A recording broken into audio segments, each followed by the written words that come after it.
Pemirsa, proyek pembangunan kereta ringan atau Light Rail Transit atau LRT kembali terancam pelaksanaannya. Pasalnya pembahasan spesifikasi teknis untuk pengadaan rel kembali mencuat. Untuk mengetahui perkembangan proyek LRT, kita bergabung dengan Riyad Nurhidayat dan juru kamera Abdullah Hoirudin langsung dari kawasan Jakarta Timur.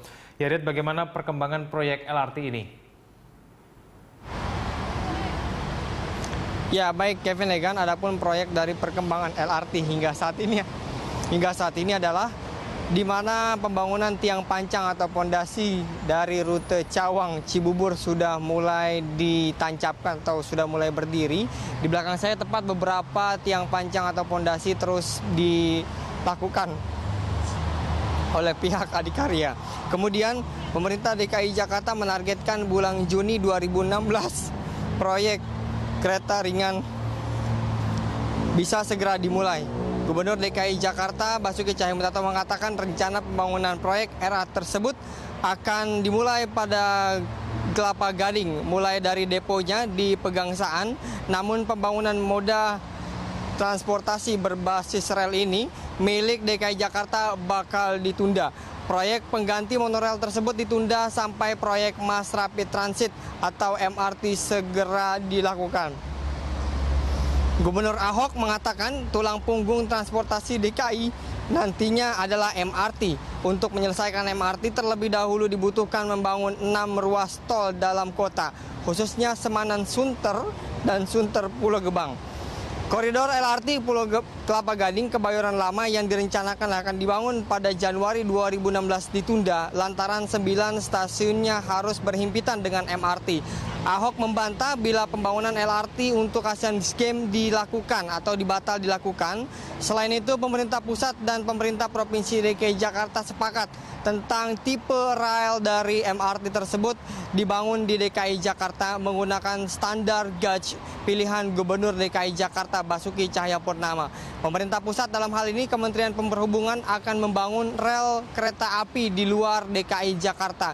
Di wilayah DKI, pembangunan rel menjadi tanggung jawab pemerintah provinsi. Sebelumnya, Jonan maupun Ahok tetap bersikukuh untuk menggunakan kualitas rel dengan standar yang berbeda.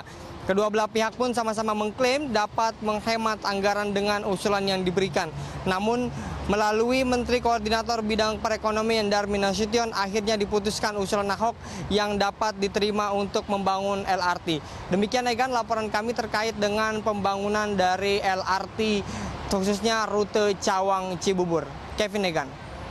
Ya Riyad, apakah kemudian untuk proyek LRT luar Jakarta, apakah proyek ini terhenti karena berkaitan dengan pembiayaan?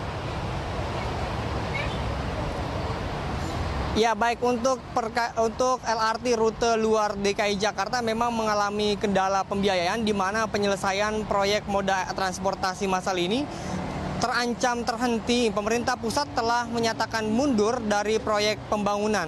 Sementara Pemprov DKI Jakarta mendadak mundur dari rencana pembiayaan. Gubernur DKI Jakarta Basuki Cahayapurnama mengakui sulit untuk membiayai proyek LRT ini.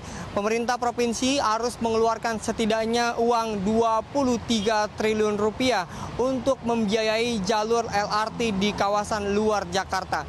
Jalur tersebut adalah proyek tahap 1, jalur Bekasi Timur Duku Atas. Selain itu, Gubernur DKI Jakarta atau LRT mengatakan bahwa eksekusi akan dilakukan jika revisi aturan pengadaan barang dan jasa telah rampung.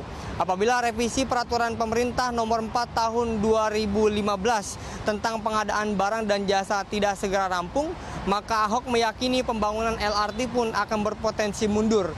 Pasalnya, PP tersebut tidak memungkinkan adanya penunjukan langsung dalam proses pengadaan barang dan jasa dalam proyek yang melibatkan PT Jakarta Propertindo selaku pihak BUMD.